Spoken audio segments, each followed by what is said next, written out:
닥터들의 유익한 정보, 맛깔난 이야기 놓치면 후회하는 닥터들의 맛있는 수다. 네, 안녕하세요. 이인영입니다. 심도 있는 의학 정보를 맛깔나게 풀어드리는 닥터들의 맛있는 수다 시즌5. 오늘도 우리 동네 주치 나와 계십니다. 안녕하세요. 네, 안녕하세요. 자신 있게 웃는 모습을 만들어드리는 치과 교정 전문의 백운봉입니다. 건강한 치아 관리에 관한 모든 것을 알려드리겠습니다. 고환외과 전문의 최정용입니다. 네, 이분들과 함께할 마수다. 오늘의 주제는 중장년과 소아의 치아 교정. 네, 치아 교정 하면은 소아 또는 미용을 위해서 하는 거다라고 흔히 알려져 있잖아요. 그런데 요즘에는 중장년도 치아 교정을 많이 한다고 합니다. 왜 그럴까요? 바로 건강과 밀접한 관련이 있기 때문입니다. 오늘의 주제는 바로 치아 교정입니다. 화면 함께 보시고 이야기 나누겠습니다. 최근 수명이 늘어남에 따라 건강에 대한 관심도 함께 높아지고 있는데요. 치아 관리와 함께 관심이 높아지는 것이 바로 치아 교정. 최근 한 조사에 따르면 40대 이상의 중년의 치아 교정 사례가 늘고 있다고 하는데요. 특히 잇몸 건강과 임플란트를 심기 위한 교정이 늘고 있다고 합니다. 치아 교정 왜 필요하고 어떻게 해야 하는지, 그리고 이후 관리는 어떻게 하면 좋은지 주치의들과 마수다에서 자세히 알아보겠습니다.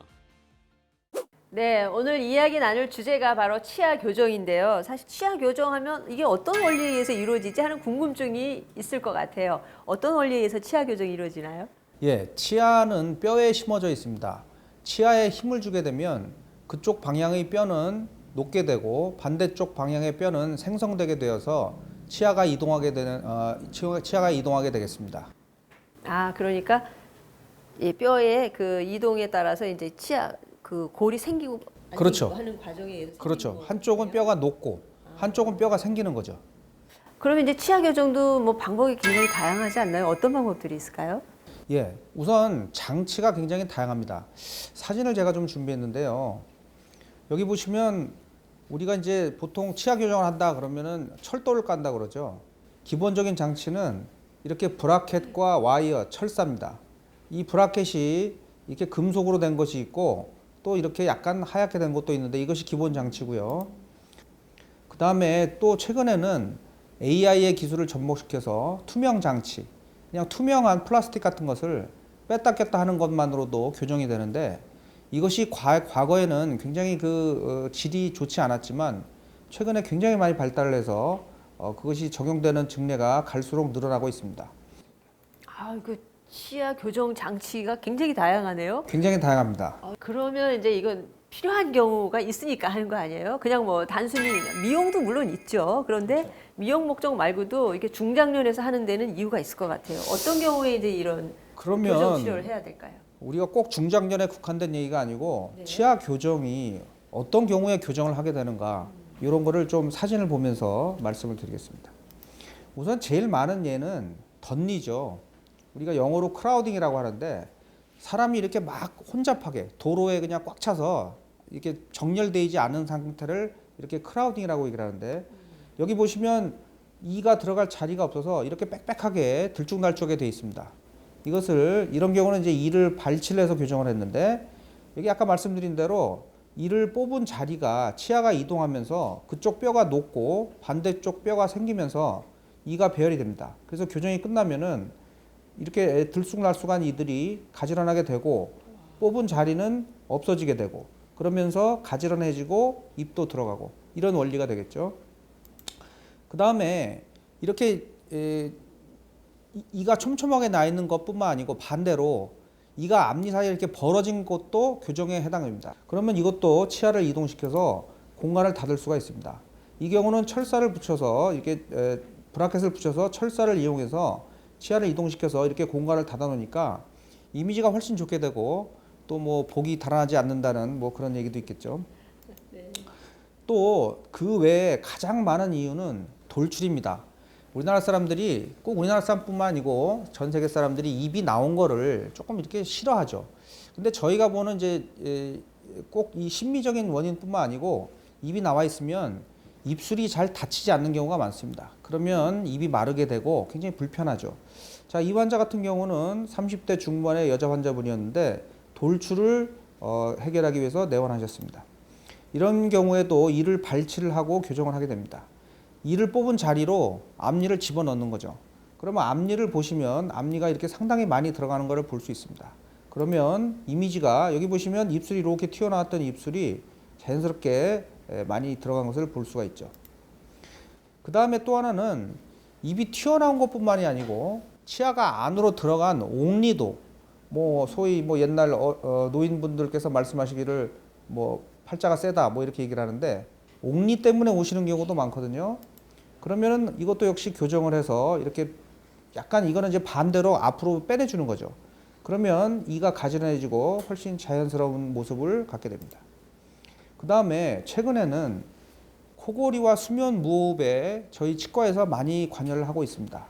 간단한 예를 들어서 주로 턱이 작은 분들이 이렇게 호흡이 막히는 경우가 많습니다. 그럴 때는 입안에 어떤 마우스피스 같은 것을 껴서 턱을 이렇게 앞으로 내밀어 주는 거죠. 이렇게 내미는 장치를 구강내 장치를 만들어서 그걸 끼게 되면 이쪽 목구멍 쪽에 있는 기도가 열리는 거죠. 이걸로 효과를 보시는 분들도 상당히 많습니다. 그 외에 최근에 이 저희 과에서 하는 경우 많이 하는 거는 입천장이 좁으신 분들이 많아요. 입천장이 좁으신 분들이 기도가 막히는 경우가 많습니다. 그건 뭐 당연한 얘기겠죠. 입천장이 좁으면 그 바로 위에 코가 있죠. 콧구멍도 좁습니다. 그래서 이런 분들한테 이렇게 입천장을 넓혀주는 장치가 있는데 그걸 하면 굉장히 많이 좋아집니다. 그런데 이 입천장을 넓히는 장치는 예전부터 치과에서 행해져 왔었지만 최근에는 입천장에 이렇게 나사를 심거든요. 그러면 입천장의 뼈 자체가 굉장히 많이 벌어집니다. 그래서 이것이 아주 요즘 이쪽 계통에서는 획기적인 치료로 굉장히 많이 치료가 되고 있는 분야가 하겠습니다. 그래서 그 외에 이제 수술하고 연관된 교정 치료가 있습니다. 턱이 심하게 나왔다든지 이럴 때는 치아만 움직이는, 교정이라는 것은 치아를 움직이는 거니까 턱뼈에 치아가 심어져 있으니까 치아만 움직이는 데는 한계가 있거든요. 그럴 때는 뼈를 움직여줘야 됩니다. 그럴 때는 이제 수술을 하게 되는 거죠. 소위 양악수술을 하는데 우리가 이제 흔히 알려져 있는 건 양악수술이라는 거는 우리가 악이라는 것은 턱이라는 얘기거든요. 위턱, 아래턱을 같이 수술하는 거를 양악수술이라고 합니다. 그런데 턱이 한쪽에만 문제가 있는 경우도 있어요. 그럴 때는 편악수술을 합니다. 이 환자의 경우는 위턱은 들어가고 아래턱은 나와 있어 이렇게 심하게 반대교합, 심하게 거꾸로 물리는 환자분이었는데 이럴 때는 이제 위쪽, 아래쪽을 같이 수술을 해야죠. 물론 교정도 같이 해야 됩니다. 왜냐하면은 치아가 움직이지 않기 때문에, 치아가 맞지 않기 때문에. 턱 자체를 우리가 턱뼈를 움직인다고, 통째로 움직인다고 한번 생각해 보세요. 그러면 치아가 이렇게 맞고 있었는데 이렇게 하면은 치아가 전혀 맞지 않게 되거든요. 그래서 그에 맞게 교정을 같이 해야 됩니다. 그래서 이 환자의 경우는 교정을 통해서 이렇게 교정을 하고 수술을 해서 이렇게 까꿀로 물렸던 환자가 이렇게 정상적인 교합을 갖게 되었고 엑스레이를 보면은 이 턱뼈 수술한 모습이 보이시죠? 위턱은 앞으로 당기고 아래턱은 뒤로 당기는 이런 수술을 해서 외모에도 많은 개선을 가져오고 기능에도 많은 개선을 가져왔습니다. 굉장히 다양한 그 원인, 그러니까 교정을 해야 되는 경우에 대해서 지금 설명을 해주셨는데요. 그러면 그 아이가 이제 만약에 뭐 이렇게 여러 가지 이유로 교정을 해야 된다. 그런 경우에 이제 그냥 시간이 지나다 보면 또 나이가 들 수도 있잖아요. 어느 시기에 이거를 해야지 가장 좋은지. 예, 이것이 이제 교정과 의사로서 가장 많이 듣는 질문 중에 하나입니다. 답변은 일단 증례별로 다르다. 이 참 일반 환자분들이 굉장히 싫어하시는 답변이겠습니다만은 소아의 경우 치아 교정 시기는 언제인가? 일단 가장 많이 오시는 분들이 이렇게 반대 교합이라고 그래서 주걱턱인 경우 앞니가 거꾸로 물리게 되죠. 이러면 이제 깜짝 놀라서 오시게 됩니다.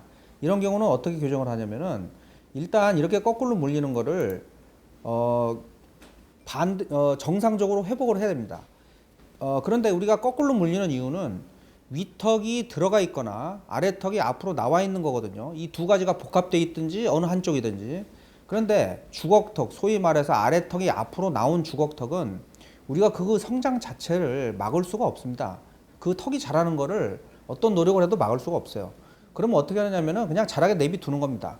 다 자라고 나서 수술을 하든지 교정만 하든지 이렇게 하는데 반대로 위턱을 당겨내는 교정은 꽤 가능해요. 어느 정도 꽤 가능합니다. 일반적인 통념으로는 그냥 초등학교 한 2, 3학년 정도에는 와서 검사를 해서 적절한 시기를 판별해야 되는데 이 환자를 보면은 이렇게 거꾸로 물리는 거를 일단 이렇게 넘겨놨습니다. 그런데 아직 치아가 다 발육을 안 했죠. 그러면 이 장치를 계속 끌고 갈 것인가? 아니죠. 이제부터는 특별히 할 게 없기 때문에 좀 쉬는 겁니다. 이가 약간 삐뚤삐뚤하다든지 이런 것들은 그러니까 지금 당장 하지 않아도 될 것들은 밀어넣는 거죠. 그래서 다 성장이 끝날 때까지. 그래서 지금 이렇게 어릴 때 하는 치료를 1차 치료라고 얘기를 하고 나중에 다 커서 하는 치료를 2차 치료라고 얘기를 하는데 그러면 이렇게 주걱통의 경우에는 지금 이 환자의 경우는 9살 때 왔거든요. 그래서 반대교합으로 왔는데 한 1년 정도의 치료를 해서 반대교합을 넘겨줬습니다. 여기 보시면 많이 좋아졌죠. 그런데 이 환자는 그대로 이제 성장을 더 하기를 기다렸다가 한 17살 정도 다 끝난 다음에 이제 2차 치료를 시작했습니다. 이때는 그냥 교정만 가지고 끝냈어요. 왜냐면은 1차 치료 때 이걸 많이 좋게 해놨거든요. 그러니까 그 이후에 할 것들이 많이 줄어듭니다.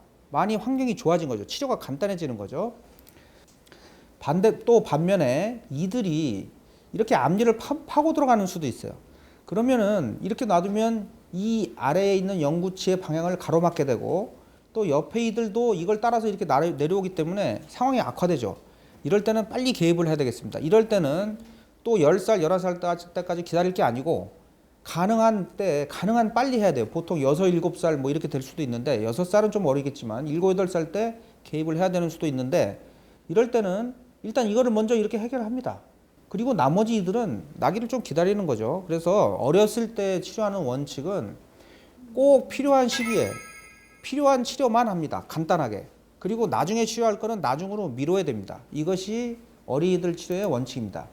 그럼 이 어린이들에게 있어서 이제 치아 교정을 할 때 이것은 꼭 좀 주의해야 된다. 뭐 이런 게 있을까요?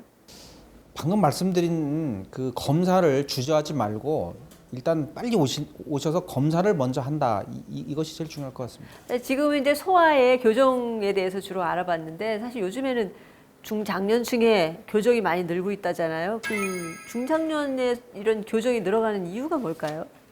예, 저는 그 이유를 일단 중장년의 인구가 늘어났다. 우리가 이제 아이를 적게 낳으니까 소아의 인구가 줄고 그런 대상이 되는 환자분들이 많은 거죠.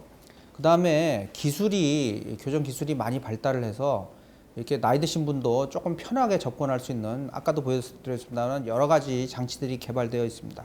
네, 이게 중장년층이 교정을 하는 이유가 다양한데 어떤 경우에 이런 교정이 필요한가요? 예, 또 사진을 조금 준비를 했습니다. 이분을 보시면 이렇게 이제 아래 이가 삐뚤삐뚤해 가지고 오셨는데요. 이제 좀 간단하게 다른 데는 큰 문제가 없었기 때문에 간단하게 할 수 있는 방법이 없느냐. 그래서 이제 부분 교정을 하는 거죠. 이렇게 간단한 치료로서 약 5개월 정도에 이것이 다 펴졌습니다. 이렇게 심플하게 할 수가 있고요.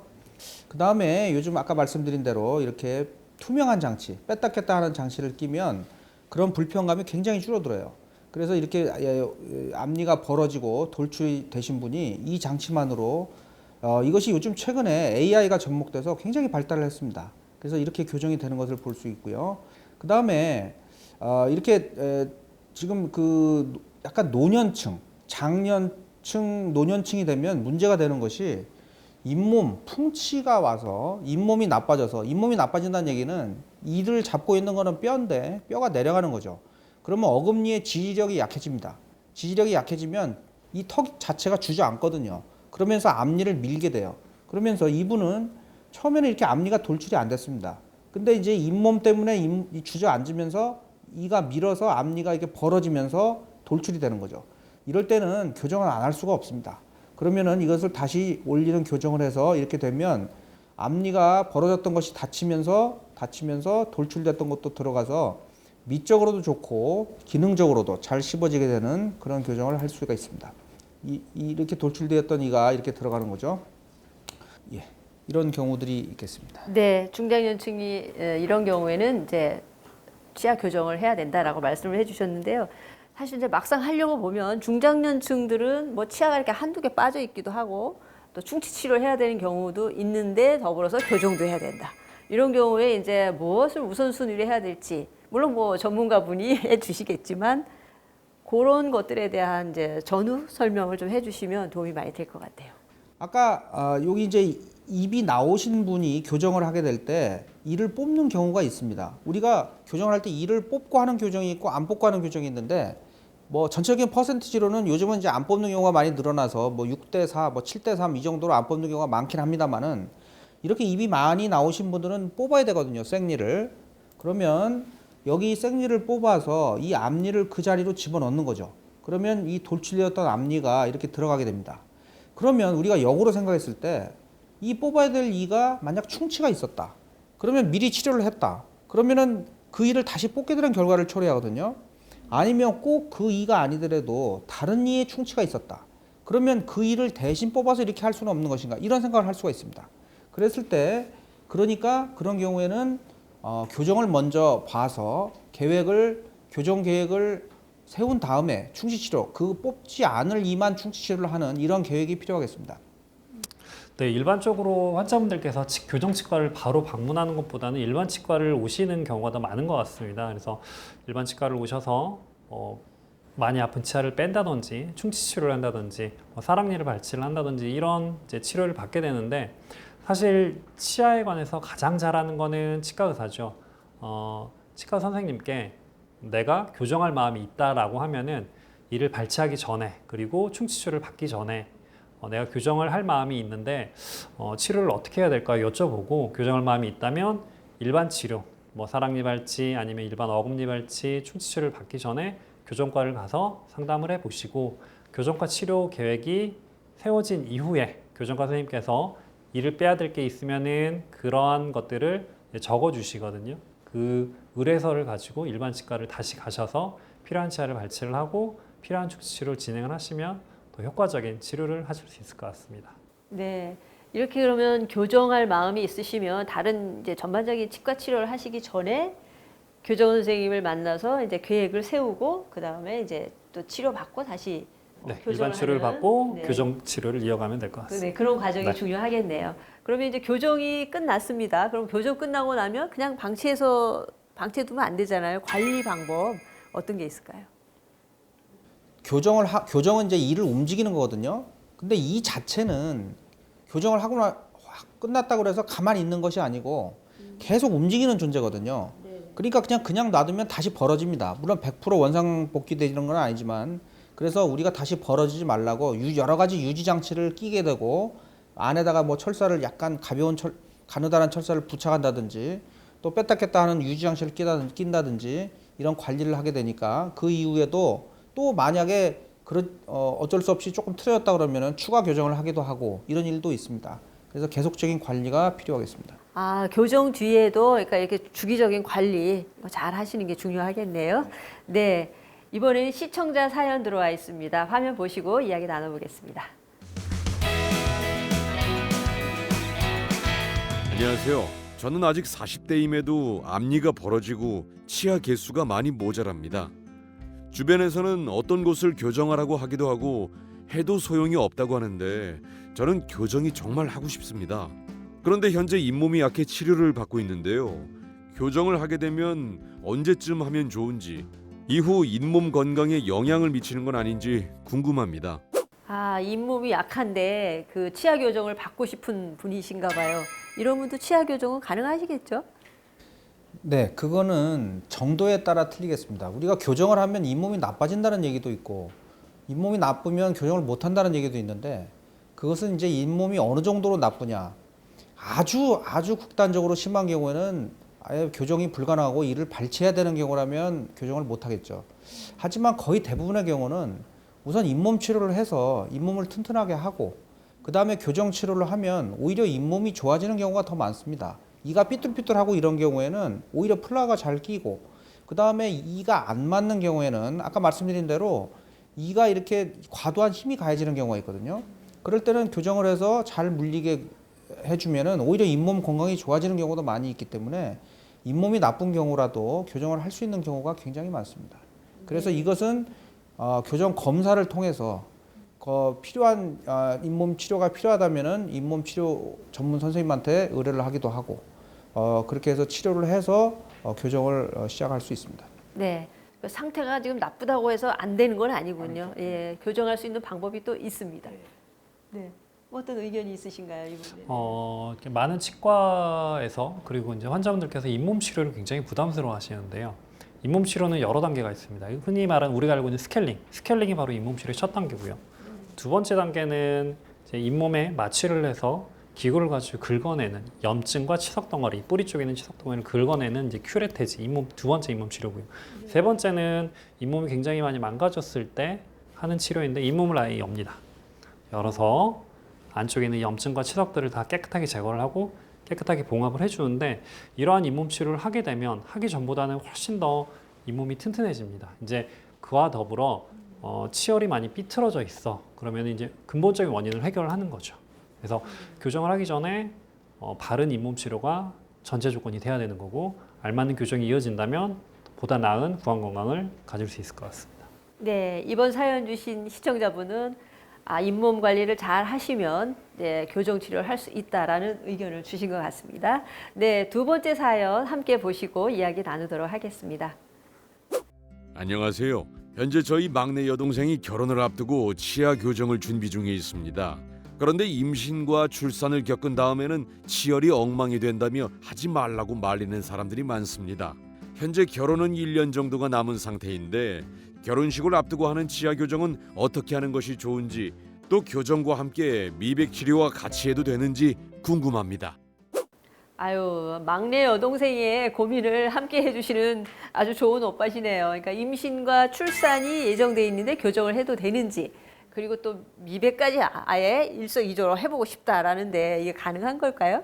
결혼식이 얼마 남지 않았다고 말씀을 하시면 그 후로 미루라고 말씀을 드리는데 어떤 경우는 교정을 이미 시작해 놨는데 교정이 이제 장기간 걸리다 보니까 생각지 않게 결혼이 당겨진다든지 출산을 하게 되는 경우가 있습니다. 그럴 때는 가급적 그쪽에 좀 해가 될 수 있는 치료, 예를 들어서 엑스레이를 찍는다든지 투약을 한다든지 이런 치료는 피해가면서 살살 진행을 하다가 이제 그 일이 끝나고 나서 진행을 하는 경우도 있고 또 결혼식이 갑자기 닥쳤다든지 이럴 때는 장치를 일시적으로 뺐다가 결혼식이 끝나고 다시 부착하는 그런 방법도 있습니다. 그래서 절대적인 금기는 되지 않지만 얼마 남지 않은 결혼식이나 출산이라면 그 이후로 미루시는 것이 좋을 것 같습니다. 네, 그러면 시작을 안 하셨다 그러면 좀 그 출산 이후로 아예 미루는 거, 그거는 어떨까요?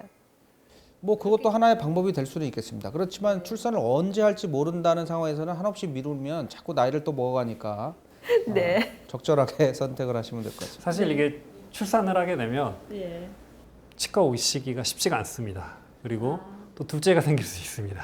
결론적으로 못할 수가 있는데 현실적인 방법은 결혼 전에 뭐 단기간 6개월에서 1년 정도의 교정 치료를 하고요. 그러면 많이 삐뚤삐뚤한 건 어느 정도 해결이 될 거예요. 그리고 나서 결혼식 사진 찍을 때 장치를 떼는 겁니다. 떼고 나서 이제 미백을 같이 진행을 하고요. 결혼식 이후에 다시 이제 장치를 붙이게 되는데 이제 여기에서는 또 결혼 이후에 임신과 출산이 또 있는데 아까도 말씀하셨지만 임신 기간 동안에는 치과 치료는 좀 미루시는 게 좋고 요즘엔 또 많이들 알고 계셔서 임신 전에 치과 치료를 받으시고 임신 준비를 하시는 경우가 굉장히 많고요. 네, 가능한 한 이제 뭐 결혼이 좀 이렇게 뒤로 미뤄져 있다 그러면 충분한 시간이 있으면 사전에 치료하시는 게 더 좋은 방법일 것 같네요. 근데 부득이하게 이제 결혼하고도 뭐 출산과 맞물려서 치료해야 되는 상황이면 지금 두 분 전문가가 말씀해주신 걸 잘 새겨서 이제 치료를 받으시면 될 것 같습니다. 닥터들의 맛있는 수다 시즌 5 이제 마칠 시간인데요. 마지막으로 한 분씩 원장님부터 요거는 꼭 지켜라 한 말씀해 주시죠. 예, 뭐 반복되는 얘기입니다만은 아이들의 교정 시기도 그렇고 또 충치와 결손치가 복합되어 있는 성인들의 치료도 그렇고 교정은 오시자마자 시작하는 것이 아니고 검사라는 과정을 통하거든요. 그래서 검사를 해서 어떤 계획이 있다는 옵션을 아시고 그 다음에 치료를 들어가는 것이 좋을 거라고 생각을 합니다. 교정도 중요하지만 교정 중에 발생할 수 있는 충치 굉장히 중요합니다. 교정을 예쁘게 했는데 장치를 다 떼고 났더니 굉장히 많은 치아에 충치가 생길 수도 있습니다. 교정 중에 반드시 양치 관리 잘 하셔서 아름다운 치아를 유지하시기 바랍니다. 네, 오늘은 여기까지입니다. 모두들 치아 건강 잘 지키셔서 행복한 삶 누리시길 바랍니다. 저희는 다음 시간에 다시 찾아뵙겠습니다. 그때까지 모두 건강하세요. 건강하세요.